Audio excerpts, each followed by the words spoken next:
Hello, and welcome to Movies and Tea. This is the second episode of our Creature Feature season, as previously we looked at Them, and now we move on to The Birds from 1963, produced and directed by Alfred Hitchcock, and loosely based on the 1952 story of the same name by Daphne du Maurier. Hitchcock himself directing this film only 3 years after laying the foundation for the slasher genre with Psycho, which along with Peeping Tom would pave the way for the likes of Black Christmas to introduce the 80s into the world of the slasher movie. But with The Birds, again it's Hitchcock taking on another genre staple, this time the creature feature, as he tells the story of a series of unexplained bird attacks on Bodega Bay in California over the course of a few days, as the residents try to figure out why the birds are suddenly forming their uprising. At the same time, socialite Melanie Daniels, who played by Tippi Hedren, hooks up with the lawyer Mitch Brennan, played by Rod Taylor, and with suspicion assuming that perhaps she's the one causing her presence on the island is causing the birds to go wild.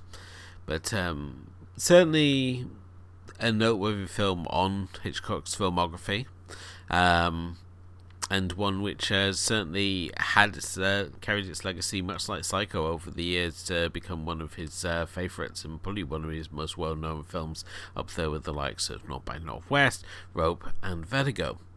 But Kim, I mean, we were in a discussion before we came on that neither of us are real big sort of Hitchcock fans. I think we're both aware of who he is, but we can't say either of us have particularly dived into his filmography. So I was interested to know really what you thought of The Birds.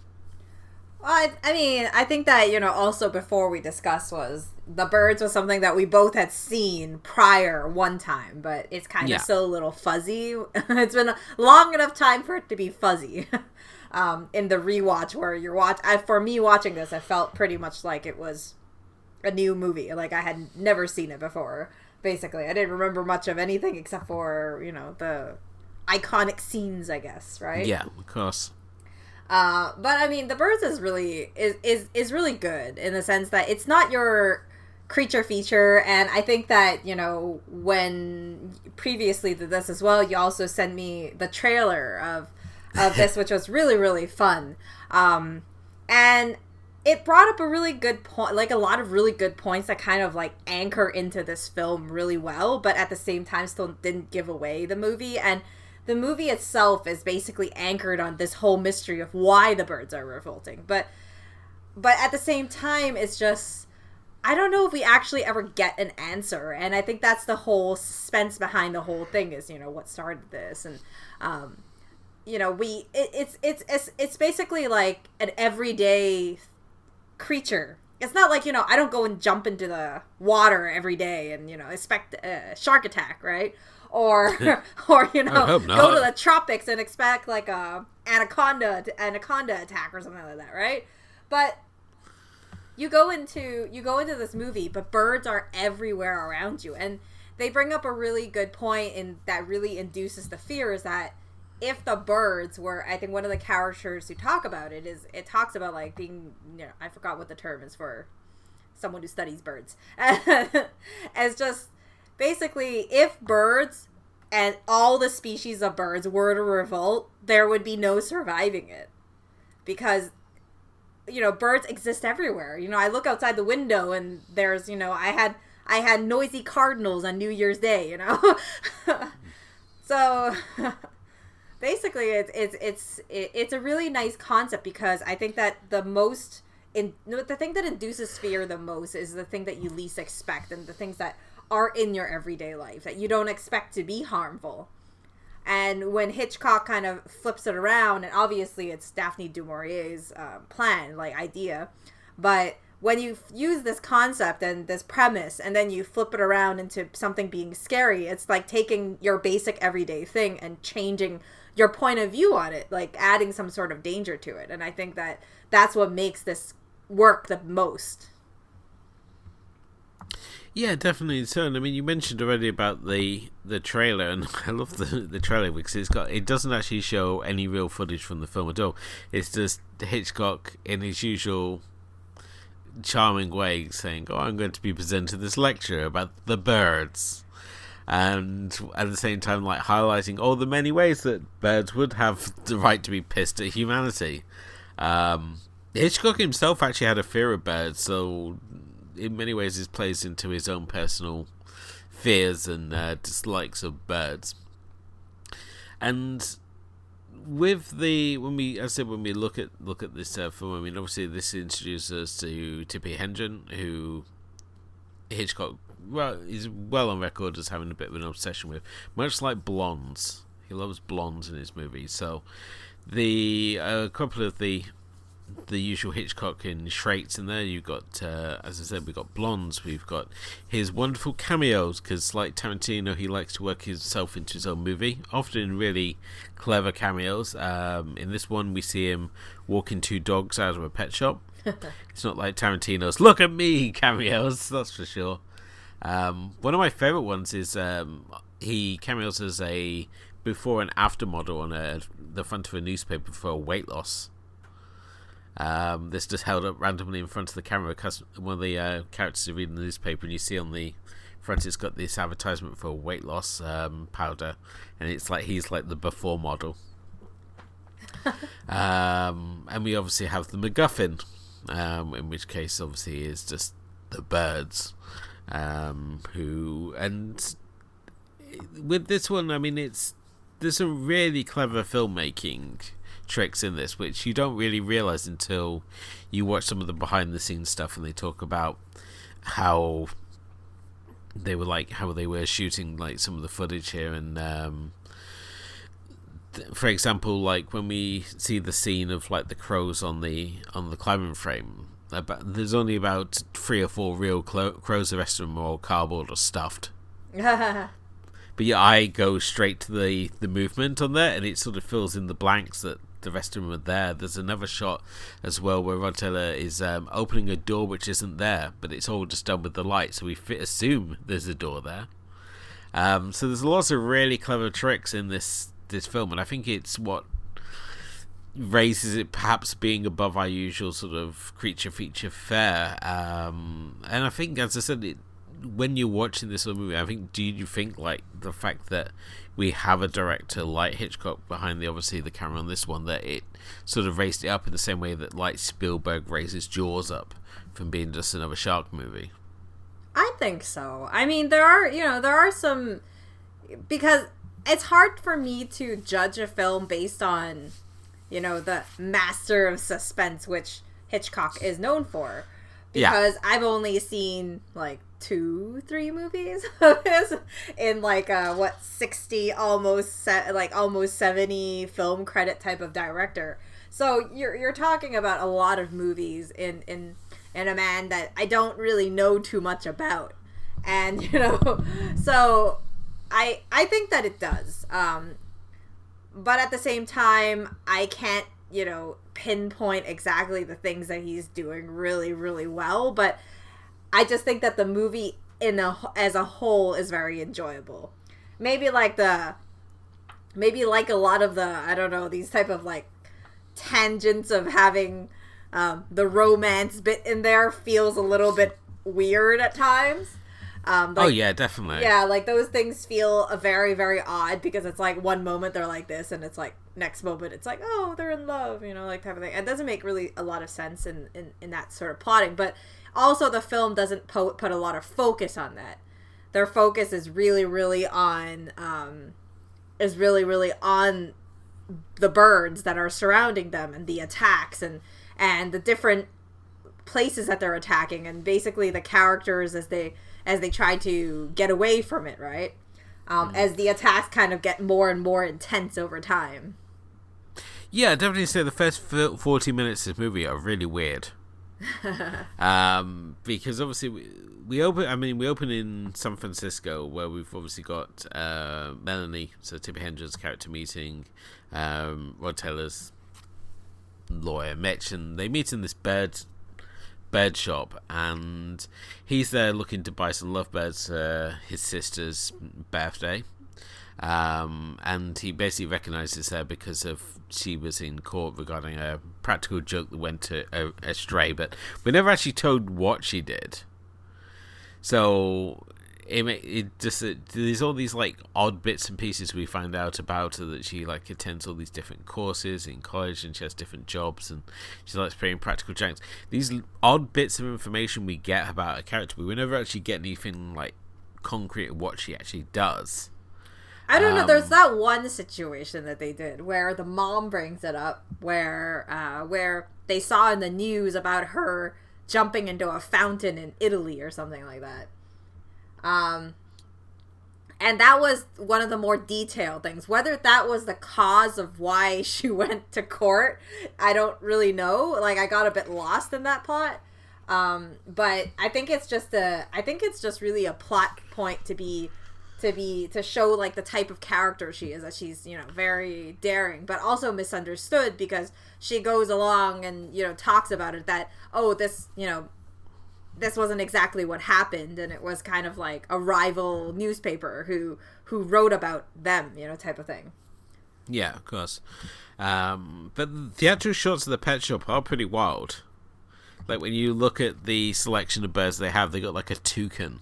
Yeah. For sale. They've got all these like they got all these birds that are just like crammed in this one cage. It's like pretty wild, like the standards for, you know, animal welfare in pet shops. Much the fact that as I said, you could go out and buy a toucan. Exactly. In San Francisco on top of that. It's like, I get it, like San Francisco is warm, but a toucan is I don't know. Isn't it? Yeah, is you just gonna go and buy an exotic pet at the pet shop? I mean, you can't even like go and buy a cat now, like in the pet shop. You have to have like home visits and stuff. And this is a rescue cat. You have to like have free home visits, and like have to be like matched with your cat before they give you. It's not just a case you like turn up and it's like, yeah, I'm gonna have my cat. Really? Wow. Yeah, we had to like go and first of all we had to like pick our cat. This is when we got Albert, our first cat, and we had to like pick the cat, and then we had to like go to the woman's house where he's being kept through cat's protection, and so we had to have a meeting with the cat to see if he liked us enough, and then we had to have a home visit to ensure that our house is suitable for the cat. And it's like, wow, I just thought, you know, you turn up, it's like we have space, we would like a cat, but apparently it's not. Certainly in the 60s it apparently was. You just turn up, it's like, yeah, I want to buy a toucan. Well, because I'm not sure, like, I can't speak for the U.S. obviously, because I never lived there. But I mean, for us, when I adopted my cat, it was like the two cats I had were adopted. They never had to go through that. Basically, the pet shop, you spend time with them to see which cat you want, you know, which gets along with you more, which temperament kind of works for you the best. But that's like a 30-minute thing, and then that's it. They sell you the cat, and that's it. Yeah. So they really want to make sure it's going to a good home. So. Well, I think that's really good, because I mean, if you think about, you know, like obviously a side note, but it's a really good point to bring up in the sense that nowadays it's everybody here wants. I don't know if you guys have the same thing, but I guess because you guys didn't have curfew during lockdown, when we have curfew. What happens is that the only thing you can do, the only exception to other major emergencies, like needing to buy medicine and doing like, you know, going to the hospital or something. Yeah. That you were allowed after the curfew. Another thing was you would be able to walk your dog. And you had to walk, and that's why in that time, a lot of people bought dogs. I don't know if it was because of the curfew, but a lot of people bought dogs, and they drove up the prices. Like, buying a dog now is ridiculous. Like, the pricing is just wild. And it's crazy, because you think about it, it's like, well, what about after the lockdown? You know, are people going to start giving up their dogs? Like, you know, I think, you know, in a lockdown atmosphere, yeah, you can take care of your dog, you're home all the time, but when you're not, then, you know, it's still a responsibility. You can't just, you know. Yeah, you can't just ignore it, because the dog will get you back. And yeah, so now I have 3 cats, and how do they repay me? By knocking everything over in the studio constantly. But yeah, this initial sort of flirtation between Melanie and Mitch, I thought, well, for 1963, it was kind of hot. She's there pretending she works in the pet shop with her bomb-proof hair. That hair wasn't going anywhere. It's so sprayed in place.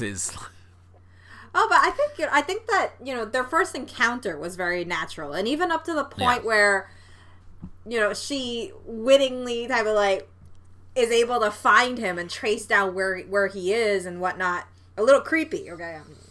No joke on that part. A little creepy. It has been raised. The fact that, she goes and just basically stalks him down to bring him these lovebirds that he was originally buying for his sister. And she charts the whole boat to go over there. Yeah. She sort of hangs out with the local teacher, Melanie. Who's played Annie, yeah. Yes, sorry. Yes, he goes in there, hangs out with Annie, who it turns out also used to date Mitch, because I think there's a real lack of bachelors on this island. But he's got an overbearing mother called Lydia, who basically dislikes all women in Mitch's life. So the only women he has in his life is his mother and his younger sister, who is played by... I'm just getting this up now. Veronica Cartwright. Yeah, she's played by Veronica Cartwright, who would go on to play Lambert in Alien, and just be a fine screen sort of second billing one. No, she has a lot of fun memories of working on the film when they've asked about Veronica Cartwright about it, and she's saying like Hitchcock would like send her down to the wine cellar with like this list of wines, and he'd teach her how to cook a steak because she'd be married at some point soon.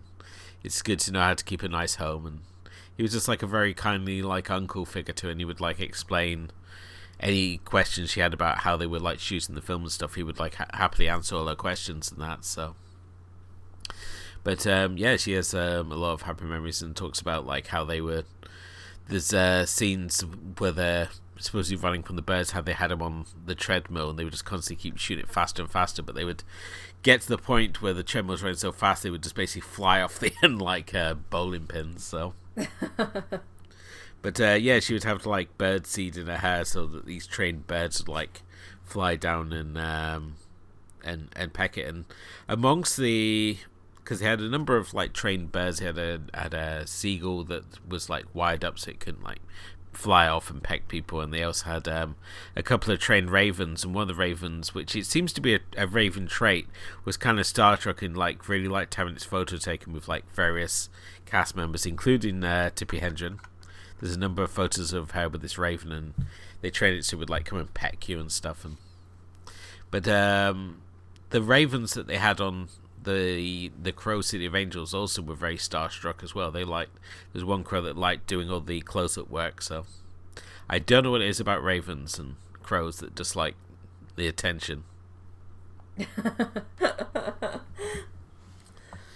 But obviously, back to the film. She's obviously coming over to the island. She gets attacked by a gull, and at night, where she's hanging out with Annie, another gull flies into the house, and we get these little subtle things that things are going astray. Even like back in San Francisco, we see like the birds are being stirred up by something. So we get all these little subtle hints that something's afoot in the bird kingdom. They're watching us with envious eyes as they plot their revenge against humanity. So, and then you wonder whether it's because of the lovebirds, right? Did it start because of it? If it is because of Melanie, did it start because of seeing the caged lovebirds traveling? I don't know. Like it's like I think it's ridiculous to say that it started with Melanie. Yeah. Because it did move further, right? It did move. I think she was just in the wrong place at the wrong time. Yeah, it doesn't stop the local residents from blaming her. It's kind of like when you watch The Mist and you've got that that crazy woman who's sort of like, yep, it's their fault. Everyone's very quick to get behind this theory, it has to be said. But from here, she turns up at Mitch's sister's birthday party, which soon goes astray as seagulls start attacking all the guests. And in one of the first big set pieces of the film, which I think is really well handled, we get more flirtation between Mitch and Melanie. Again, it's real heated stuff for 63. They're drinking scotch in the dunes. How did you find like the romantic stuff between Tim Henson and Rod Taylor? I thought it was fine. It's very charming. I thought it was very fun. Like I'm not someone who's gonna be I do watch a bit, like I had watched a bit of like Audrey Hepburn times and stuff like that. So I'm okay with films like this. Like, it doesn't bother me. I think there's an elegance, is the way I usually like to say it. In the 60s, it's not about, really the way it is now. There's an elegance in the romance that's being shown. Maybe a little bit of subtlety, a little bit of, that sort of stuff, that sort of thing. And I think it works here to a certain extent. I think that as the film goes along and the creature feature elements start coming in, their whole romance thing feels a little bit disposable. But the lead up to it I think it's done pretty well. I was really I thought they were having so much fun.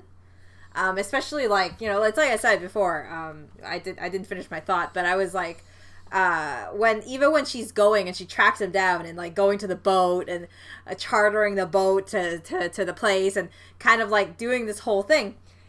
I thought it was pretty fun. Like, I thought this woman is very, very charming. I mean, aside from the fact that she has some stalker elements to her, but she's still very charming. The extent that she went to meet this guy that she met in a pet store and probably didn't really know a lot about either. So again, from here we the family unit gets attacked, this time by sparrows, which swarm the chimney. Interestingly, those are real sparrows, and there are hundreds of them. They basically built a set within a set for the home sequence, and they would just basically had a box on the other side of the fireplace, and they just lift the lid, and then they all swarm in. And I thought it was like an optical illusion, but no, there are that many birds being pumped into one set, so. Which is a pretty insane, it's a pretty insane shot. It's one I thought God was completely there, because you kind of, because of this film's slow place in pop culture, you remember like certain scenes such, like the aforementioned climbing frame scene where all the crows are amassing, and the scene later on where you see the seagulls sort of like swarming in the air. So you remember certain things, but you forget like other scenes such as this scene where all the birds are sort of swarming into the house and that. And I think it's, while the film does have a couple of gory elements, we see a couple of bodies with the eyes pecked out and sort of building the tension there. It is very sort of subtle with the gore, but the actual set pieces of the film I think are still really, really quite effective. Whether I would call it scary or not, I think it loses some of its effect after the first time you watch it. So this time I didn't get the same sort of shocks I did the first time I watched it, but certainly I was still very impressed with the set pieces, and certainly seeing like hundreds of sparrows being pumped into a tiny ass room was still a very, very interesting visual there. So yeah, because I mean, using the different birds is really good, because it kind of shows that it's not just like, they're not just targeting one type of bird in that sense. You can easily be, like ravens are really creepy and they're blackbirds and stuff like that, and black in color, not blackbirds. Okay, the film goes out of their way to talk about the difference, so might as well not mix it up. And like, they have a more sinister type of thing. So a lot of times when we watch horror movies or whatnot, like blackbirds are usually, like black cats or bad omens. But then, you watch something like this and it's kind of like everything in the bird kingdom is going crazy. It's not just the gulls, and it's not, I was surprised they didn't do some pigeons or something, Maybe they did, but I missed it. Yeah, that would have been. It's sort of like, well, what birds do you have? And they don't go like with like the big birds of prey either. There's not like an eagle or or vulture, something like that. It is also like the very sort of day-to-day birds that you see, and I think that sort of adds something to it because it's sort of taking that everyday thing and turning it into the object of terror, so to speak. So it's like we all know where a seagull is, we all know what a sparrow is, and it's all like, well, what did they decide to turn on us? And I think that's where the fun of the film comes. And I think, as I said, once you get that first 40 minutes out of the way, the film sort of really starts finding its footing, and it's really from the birthday party sequence onwards. I think it's just a real rip-roaring ride, for myself at least. And certainly when we have from here we go into like the iconic scene of the crows chasing the school kids down the road, which is followed with that really bizarre discussion in the diner where you've got certain people like, saying, yeah, the birds are coming for us, and then you got other people like the old woman who's an ornithologist who's like, no, that would be ridiculous. Why would birds be attacking people? And if they did, then we would all be doomed. Yeah. Followed by one of the most stupidest moments of the film, as we see someone being attacked by birds as they're filling their car, causing this gas leak to go down the road, which apparently some guy smoking a cigarette can't smell, despite the fact he's standing in a pool of gasoline. Well, he can't smell and he can't see, apparently, because it's so bloody stupid.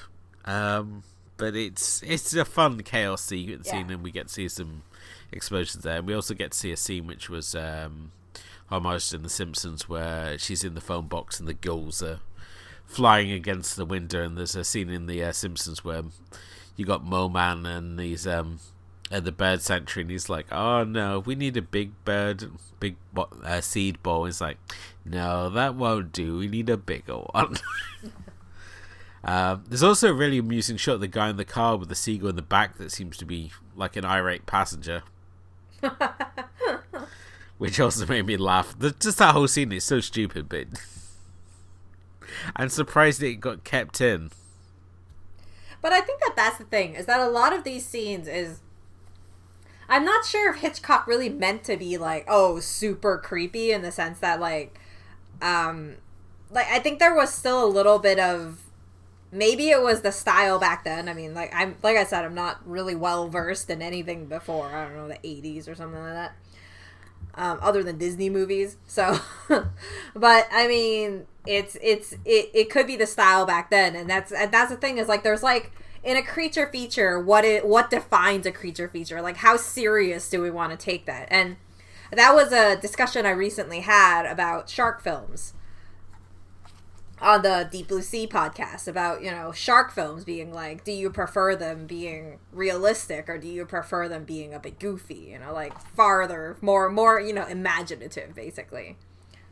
And I think that for creature feature in general, I think that argument applies, in the sense that here there's something that is a little bit out of your imagination, in the sense that we never would expect birds to be the object of terror. But at the same time, when you think about these different scenes that he does, which kind of makes you kind of laugh a little and has that moment there, I think that it's nice. Like, you're not taking the movie completely seriously, because this is a creature feature. I mean, I personally don't take creature features very seriously.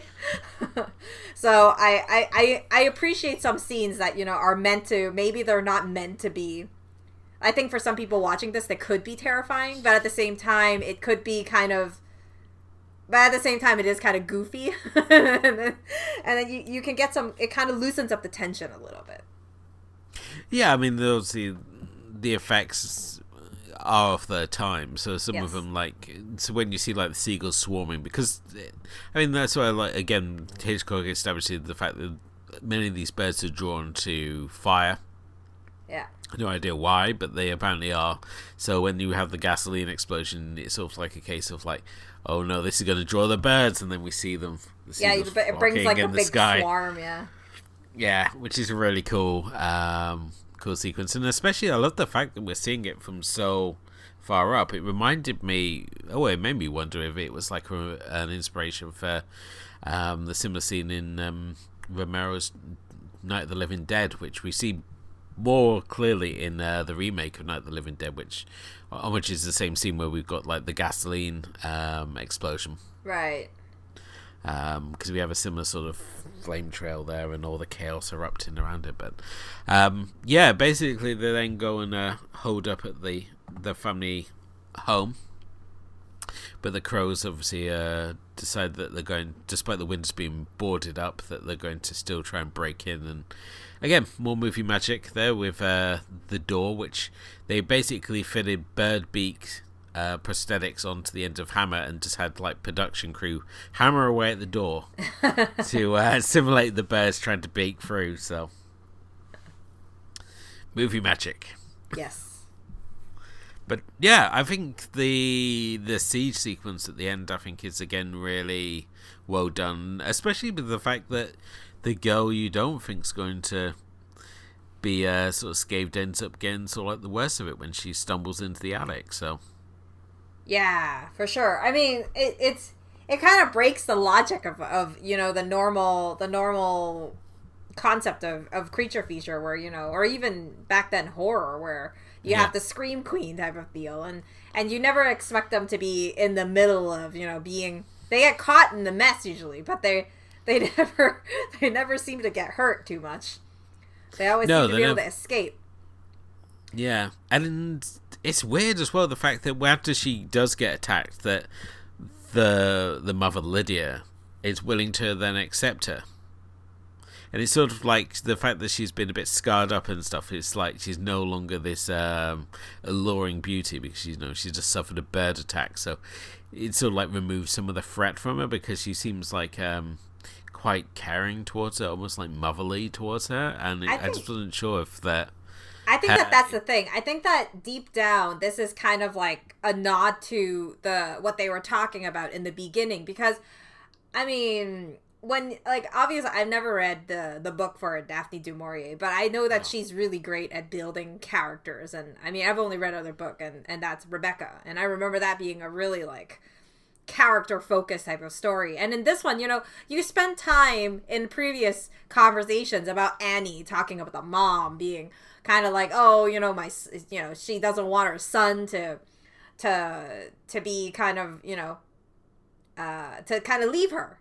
And when you have the situation happen, I guess that what she wants, I guess what the mom's character is, and what really enforces it at the end, is that it's a nod back to that conversation about her having that type of, that it kind of reveals what her character really is that maybe it's not the fact that she doesn't want anyone to leave her, but it's the fact that she likes being a mother. She likes being needed. And when Melanie is all, you know, distraught and stuff, she's not this power woman, you know, that type of thing where she's so big in the world and stuff like that. There's a softer side to her, and a lot of that is taken away when she's kind of all destroyed from the situation and hurt and whatnot.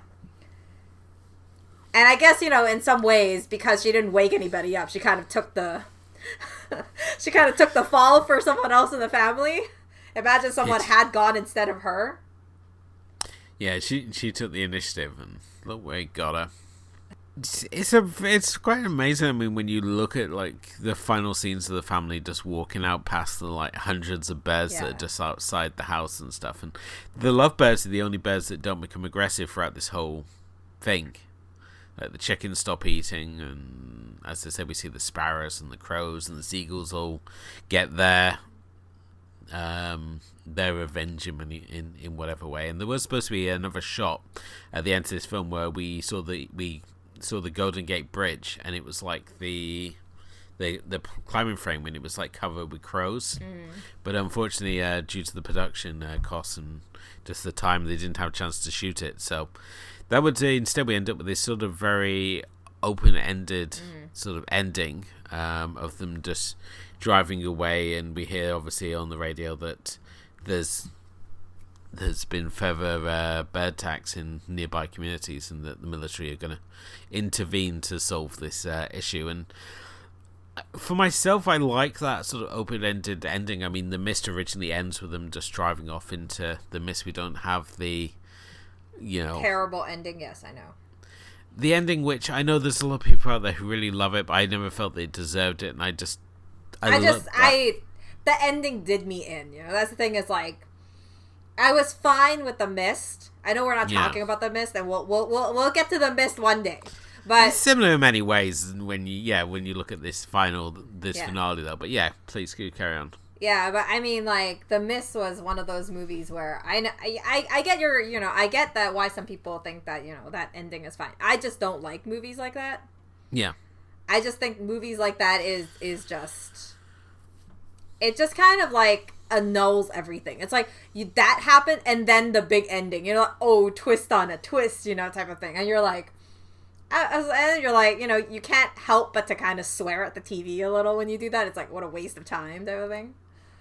Definitely so, and I think I love this cut on YouTube. I'm not sure it was like a bonus feature, but it's like the original ending where it's just like the world of mist, and we basically have them capture off, and we see like the big lumbering leviathan coming through, and it's sort of like this idea that we've established a new order. And I think with the end of the birds, it's very much the same. It's sort of like they're going out and they're just like not trying to disturb the birds because there's a new order now and the birds are in charge.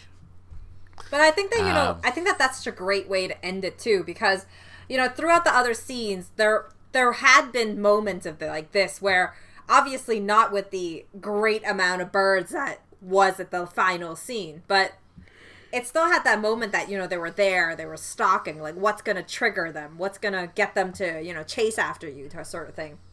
And then you have this whole scene at the end where they're trying to leave the house, like she's already been attacked. Will they attack again because she's been attacked? Or, what's the whole thing? Will the car trigger the birds? Or, that sort of thing. And there's so many questions that scene kind of builds up in tension just because of just the sheer amount of birds at this point that you've seen, and that scene alone having so many of them, and whether if they go out, will this end? Is this like you said, a new order?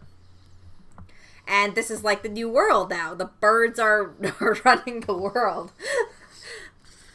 And I think that's so clever to do that. Like, I like open-ended. Like, I actually appreciate a lot of horror films, when they are open-ended, if they give you some type of contemplation. And I think that this one does do that, in that sense where, you wonder what's going to happen next. Oh, will it hit San Francisco? Or will it, will something else happen? Or, will they get out? Will they get to San Francisco? Because, obviously the lead up in the radio was that they had already blocked off the road to Bodega Bay. And will they be able to get out, or will they be like forced to stay there, type of thing, right? Yeah, definitely. So it leaves it very sort of open, which I think sometimes that is the best thing to do. Don't give us everything sort of wrapped up in a bow style ending. There was a sequel, The Birds 2 Land's End, which was a TV movie. Tippi Hedren actually returned for it, but she's in a different role. While Rod Taylor, as one of the final roles in his career, would appear in the Killer Crow movie Core, before giving his final role as Winston Churchill in Inglourious Bastards, which requires him just to sit in the corner and drink scotch, which is a real hard day's work, I'm sure.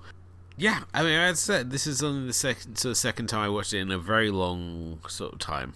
I really enjoyed The Birds still. I think it was a really great film. As I say, it's got that weird opening 40 minutes, but once it gets going and gets into the actual creature feature stuff, it's still a really good film. I agree. I mean, I don't really have a whole lot to add to the whole thing, but I mean, I as a creature feature and the concept that it uses, I really think it's so good, because I think, like, birds are rarely used in creature features, I would say. So I think it still has its unique stand. Maybe that's why. Maybe it's because it's Hitchcock who did it, that people don't really want to touch that anymore because someone's already did something like that. It's certainly, because they're obviously so front and center. I mean, it is hard to hard to do anything with them, as you said, without obviously being compared to it. It's the same as if you do a shark movie, it's inevitably going to be compared to, like, or held up against Jaws. You're either like creating a Jaws cash in, or you're trying to replicate what Jaws did. You just can't win either way. So, and even Jaws itself, it goes off on its weird tangents. It becomes like an adventure movie partway through. At least Jaws 2 just stayed on track. But that's a discussion for another day. But yeah, I mean, we certainly talked when we talked about, like, with Hitchcock, there'd be a director that we would like to do more of, whether in one way or another. I don't want to say that we're going to use our traditional format for it, but we would certainly do a season looking at Hitchcock movies. I think we both said it'd be something that we want to look at, because there's films in his filmography that I personally haven't seen and would like to see, such as like North by Northwest and Vertigo, and just to cross those off the filmography list. So this isn't our first stop off with Hitchcock, so if you enjoyed this episode, please do let us know, and let us know which Hitchcock movies we should be checking out, as we would love to do a Hitchcock season in the future. And as you pointed out to me last night, Kevin, that Hitchcock is like one of those few directors who has such a distinct style that, you know, you say something is Hitchcockian the same way that it's Cronenbergian or Lynchian. There's very few directors that obviously have that such a distinct style as he does. Yeah, and I think that that's what makes him really worth discovering, in the sense that it's hard because, you know, we're in the age where there's so much content to consume, and there's so many things that are available to us. But I think that sometimes it's nice to go back and, you know, without doing seasons like this, I would never have really, you know, pushed myself to go back and watch the 60s horror or something. You know, you can barely get me to sit down and watch an 80s horror sometimes, let alone a 60s horror. So I think it is really interesting to it would be quite, I don't know how to say, like, it would be really nice to see the trademarks that Hitchcock has, because obviously we've worked on a few directors right now that has a very distinctive style, and whether we like it or not, the styles really do shine in their filmography, and we've learned quite a bit, I guess, through the films and the retrospective of it. And I think Hitchcock would be one that's definitely very interesting to look at, just for the fact that, you know, what is the Hitchcock style? It's not going to be in the 3 films that I watch that I'm going to figure it out. Yeah, I mean, it's definitely, I mean, certainly when it comes to the visual style, I mean, it's certainly something that we can, like, certainly dive into more. I mean, we obviously outlined at the start of this episode, like, some of the key ones, as I said, his love of blondes and MacGuffins and those sorts of simple things. I mean, him and William Castle had a very sort of a career that sort of mirrored each other in many ways, whereas with Hitchcock, it was like the MacGuffin in his film. With William Castle, it was the MacGuffin that sold the movie, such as like when he did 13 Ghosts, and you had the Ghost Viewer, and you had like Coward Circle. I mean, William Castle himself would be a fascinating director to do, just to go through all the gimmicks, such as like the Tingler, which was the electric shock under the seat to make you think that the Tingler was loose in the cinema. So this is one definitely worth checking out. I think the problem is, as I said, with Hitchcock, he's like, you know, Spielberg and Kubrick. He's this master director, and I think it can be a little intimidating when you approach his works of, like, you know, can you watch this as a sort of casual moviegoer? And I think with The Birds and Psycho, these sort of movies you definitely can. They're very easy sort of to get into sort of casual watches, even if you don't normally watch a lot of film of this era, because as you were saying, we both sort of, as movie watchers, we have like areas of cinema we sort of gravitate towards to, and I don't think I watch a lot of sort of like this classic sort of cinema, so it's kind of nice to occasionally go off and watch something like this. Well, that brings us to the end of tonight's episode. Thank you, as always, for listening. If you haven't done already, please do hit the like and subscribe button wherever you happen to be listening to us. And on Spotify as well, you can also rate the show on there as well. Just look for that star button. You can check out our feeds. We are on Facebook, we're on Twitter, we're on Instagram. And you can check out our blog, which is moviestpodcast at wordpress.com. which has got our full archive of episodes, including all our previous seasons to date, and more importantly, our Friday Film Club, where every Friday myself and Kim both pick a film to highlight, and sometimes it's a theme, sometimes it's not. Either way, it's a chance for us to talk about more of the cinema we love. But Kim, where to next on our season of Creature Features? Oh, we're moving up a decade. We're going to the 1977, and we're going to be looking at Kingdom of the Spiders. Oh, yes. We get to talk about one of your fellow Canadians, William Shatner. I know. More recent real-life spaceman. But yes, we move from birds and killer ants to spiders as when we check out Kingdom of Spiders, which I'm excited to watch. I know it's really schlocky, so I've got that appeal for it going for me already. So, but that's coming up in the next episode. But until then, thank you for listening. Thank you to my co-host Kim, and we'll be back next time to talk about Kingdom of the Spiders. But until then, good night.